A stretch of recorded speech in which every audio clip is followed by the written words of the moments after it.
Imagine being like the most devoted, rule-following, charitable-looking person in your entire community, Right.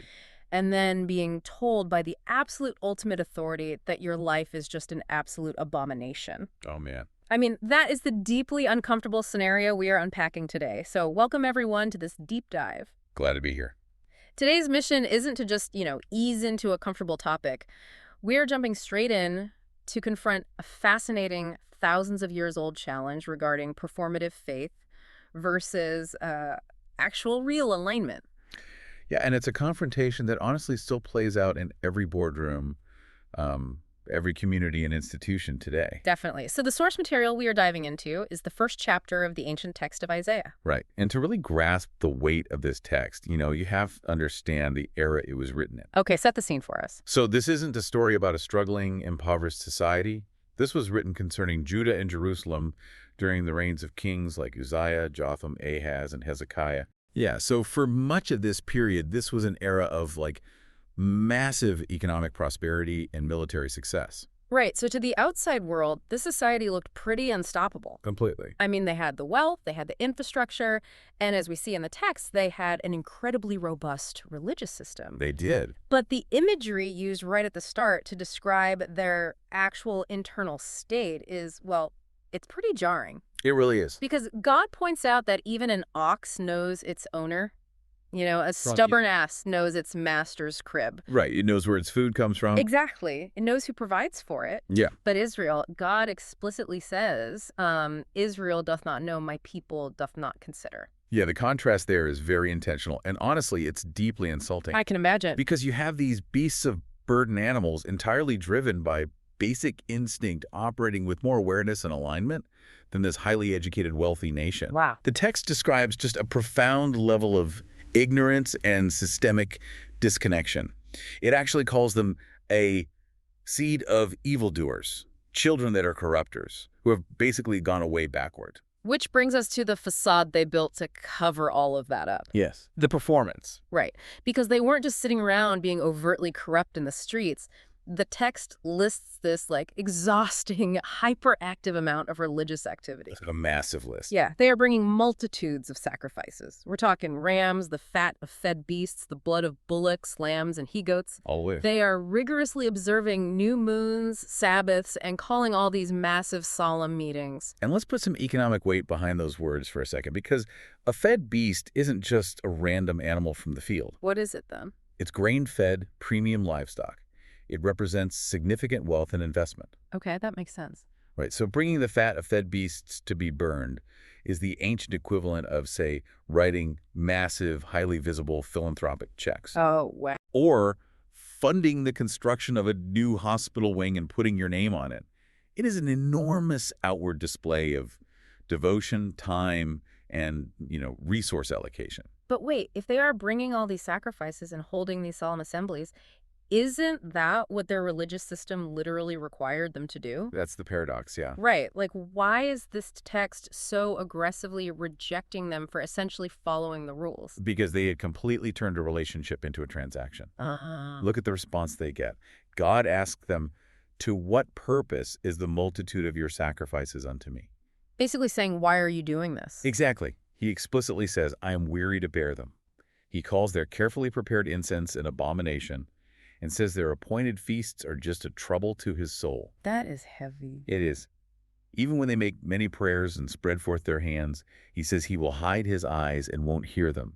And the concluding reason given is just chilling. He says, your hands are full of blood. Oh, man. Okay, let's unpack this for a second. Because if you're listening to this, you've probably worked for a company or been part of an organization that operates exactly like this. Oh, absolutely. Think of a modern corporation whose About Us page is practically glowing. The PR spin. Right. They boast about their core values, their ethics. They have the community service awards gleaming in the lobby, the mission statements painted on the wall. All the right buzzwords. Yes. But behind closed doors, they run a toxic, abusive workplace where employees are exploited and marginalized. All of that visible external PR is just a smokescreen hiding the dysfunction. That is a perfect analogy. And taking that corporate analogy a step further, think about the psychology behind why leadership relies on that PR. It's easier, right? Much easier. Performative actions have a clear finish line. You buy the sheep, you burn the sheep, you check the box. Done. Exactly. Yeah. The human brain loves a checklist because it provides this quick dopamine hit of feeling righteous. Like checking off your to-do list. Right. But internal change, like actually dismantling a toxic corporate culture or addressing systemic corruption, that is messy, it's ongoing, and it requires giving up power. Yeah, that's the hard stuff. The people of Judah were substituting consistency in behavioral rituals for actual integrity of character. So showing up isn't the same as being right internally. Precisely. You can look incredibly disciplined. You can go through all the motions with perfect precision. But if you're toxic inside. Yeah, if you are doing the right things to cover up the wrong life, the performance is actually worse than meaningless. It's an act of illusion. External performance simply does not cover internal misalignment. Okay, so if perfectly timed sacrifices and grand performative rituals aren't the measure of our alignment, what is the actual metric? That's the big question. Because the text doesn't just leave them guessing. It pivots incredibly sharply from these religious gatherings to everyday human interactions. It really does. Isaiah contrasts their hollow worship with very specific demands. And the commands aren't to, pray louder or fast longer or burn more expensive incense. Right. The specific directives are, quote, seek judgment, relieve the oppressed, judge the fatherless, plead for the widow. And the leaders are absolutely skewered for failing at this. I mean, Isaiah compares them directly to the rulers of Sodom and the people of Gomorrah. Which is an intense accusation. Right. He says this once faithful city, which used to be full of judgment and righteousness, has become a harlot. It's full of murderers. Yeah. The princes are rebellious. They are literal companions of thieves. Everyone loves gifts and follows after rewards, which, clearly implies widespread bribery. 100% bribery. And they completely ignore the cause of the fatherless and the widow. Notice the specific marginalized groups mentioned there. The fatherless and the widow. Yeah, why them specifically? Well, in the ancient Near East, there was no social safety net. These groups had zero economic leverage, zero political power, and zero ability to retaliate if you wronged them. They were totally vulnerable. Completely. So if you want to test someone's true integrity, see how they treat a person who can do absolutely nothing for them.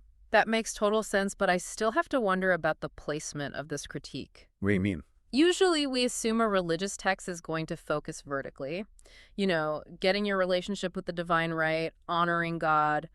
Why does this chapter pivot so aggressively to the horizontal, to the justice system, the bribery, the people around them? If we connect this to the bigger picture, the underlying logic here is that your spiritual life and your real-life behavior are entirely inseparable. Okay. The horizontal relationship exposes the truth of the vertical one.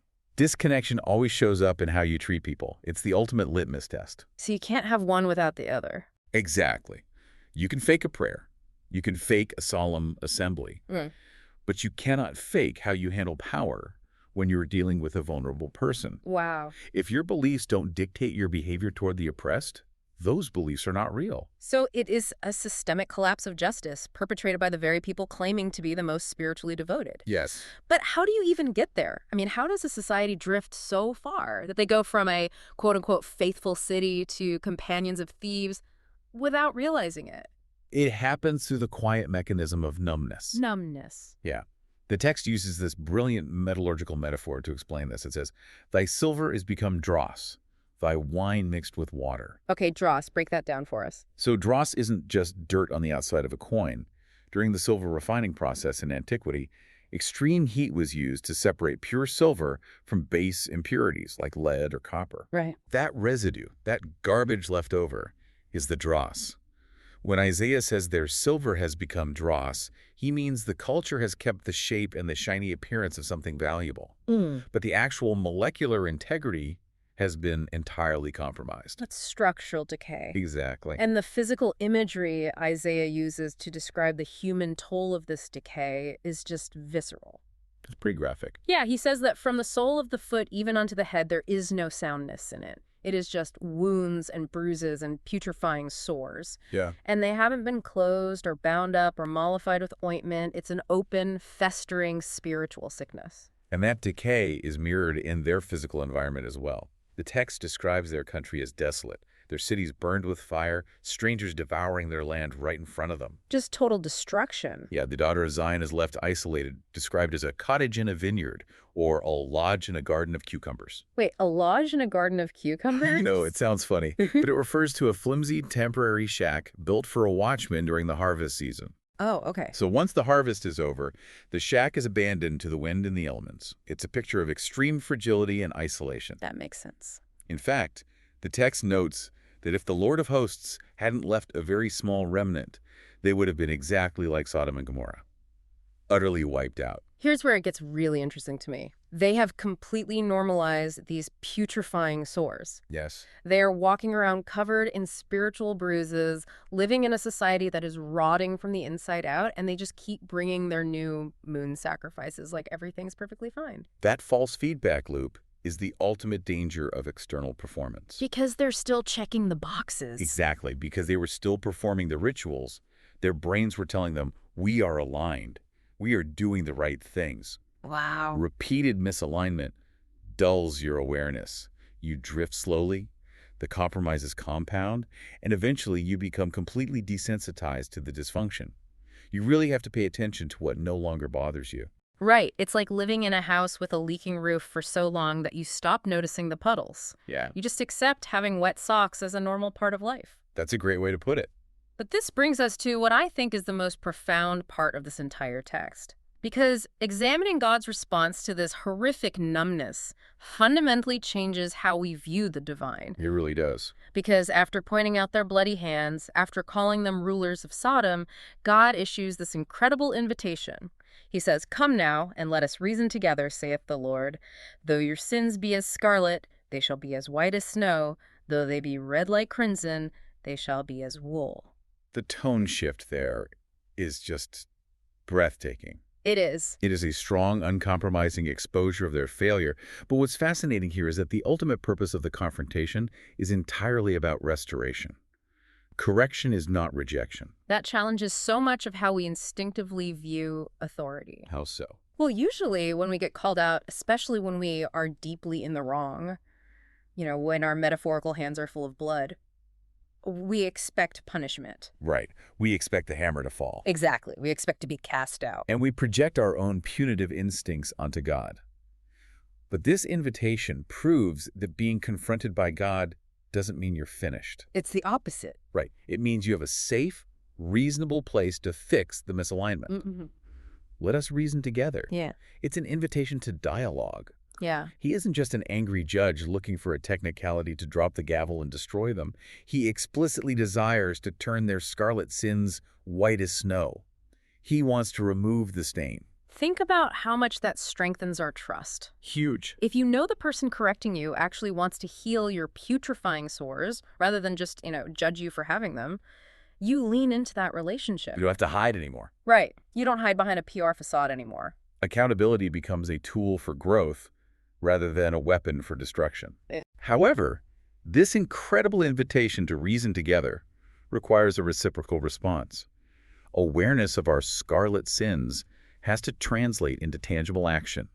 The text outlines our responsibility in this relationship very clearly. It really does. The commands are explicit and active.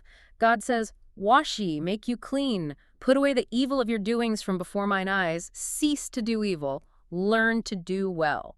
Notice the progression there. Cease to do evil is stopping the negative behavior. Right. Learn to do well is actively developing new positive behaviors. It presents a stark fork in the road regarding direction. The choices are pretty clear. Yeah, God says, if ye be willing and obedient, ye shall eat the good of the land. But if you refuse and rebel, ye shall be devoured with the sword. So what does this all mean for the listener today? We need to camp out on this for a second because modern culture absolutely loves to talk about intentions. Oh, yeah. We are obsessed with self-awareness. It's almost a badge of honor to go on social media and say, "I know I have toxic traits," or "I'm a work in progress." Right, the aesthetics of growth. Exactly. But the text doesn't say, think about being clean. It doesn't say, journal about your scarlet sins and manifest a better tomorrow. It explicitly says, wash ye. It demands action. Because awareness without change is entirely useless. Yeah. Knowing that your silver has become dross doesn't fix the silver. Knowing you are neglecting the widow doesn't feed the widow. Change requires action, not just intention. So true. Growth is deeply behavioral. You have to replace bad patterns with intentional, righteous ones. So the message is stop overthinking, stop analyzing your decay, and start adjusting your behavior. And the beautiful promise here is that when we take that action, when we are willing and obedient, God does the heavy lifting of the restoration. Yeah. The text says, He will purely purge away thy dross and take away all thy tin. He promises to restore their judges and counselors was at the beginning so that Zion can once again be called the city of righteousness, the faithful city. It's a complete structural renovation, but it requires us to step into the fire and let the impurities be burned away. And there's a stark warning for those who refuse to make that move. There is. The text says that those who forsake the Lord will be ashamed of the oaks they desired and confounded for the gardens they chose. They will become like an oak whose leaf fades and a garden that has no water. To understand that warning, you have to know what the oaks and gardens represent. Yeah, break that down. In that culture, sacred groves of oaks and carefully cultivated gardens were often sites of performative, sometimes pagan, religious practices. Oh, I see. People chose these aesthetically pleasing environments because they looked spiritual, but they were entirely self-serving. So they chose their own aesthetic over actual alignment. Exactly. When you resist true alignment and stick to your self-made illusions, those illusions will eventually wither. Just dry up. A garden with no water is just dirt. An oak with fading leaves is dying. Your future is shaped by your next intentional response, not by your past mistakes. That's a powerful way to look at it. You can reset. You can have the dross purged. But you have to actively choose that direction. Passive awareness won't change your outcomes. So to distill everything we've unpacked today, this text is far from just an angry deity yelling at people for breaking the rules. Not at all. It is a surgical expose on the massive gap between performative faith and true internal alignment. Absolutely. It reveals how activity can hide severe dysfunction, how our treatment of the vulnerable exposes our real values, and how spiritual drift happens quietly until we are literally numb to our own decay. But overriding all of that, it is an invitation. Yeah. An invitation to stop drifting, to stop relying on outward performance, and to start acting on what we know is true. Yeah. The goal is always to close the gap between what you claim and how you actually live. As we wrap up, I want to leave you with a final provocative thought to mull over. And this is drawn right from the very last verse of this chapter, verse 31. Isaiah writes, "And the strong shall be as tow, and the maker of it as a spark, and they shall both burn together, and none shall quench them." So for anyone unfamiliar with ancient textiles, tow is the coarse, broken fibers of flax or hemp that are left over after you comb out the good material to make linen. Okay. It is incredibly dry, brittle, and highly flammable. It was literally used as tinder to start fires. Wow.